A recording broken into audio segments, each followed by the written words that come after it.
మనం చూస్తున్నది శ్రీ బాలసుబ్రహ్మణ్యేశ్వర స్వామి వారి టెంపుల్ అండి. స్థానికులందరూ కూడా దీనిని దేవుని చెట్టు అని పిలుస్తారు. మోపిదేవి టోల్గేట్‌కు దగ్గరలో గురుకుల పాఠశాల వెనకాల ఉంటుందండి ఈ యొక్క దేవుని చెట్టు.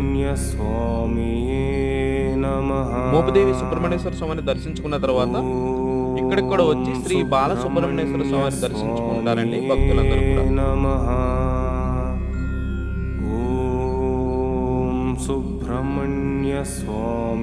ఇక్కడికి వచ్చి ఈ యొక్క దేవుని చెట్టుకు ముడుపులు కట్టుకుంటే కోరిన కోరికలు నెరవేరుతాయని భక్తుల యొక్క నమ్మకం అండి. చూస్తున్నారు కదా ఏ విధంగా చెట్టు కొమ్మలకు ముడుపులు కట్టుకున్నారు.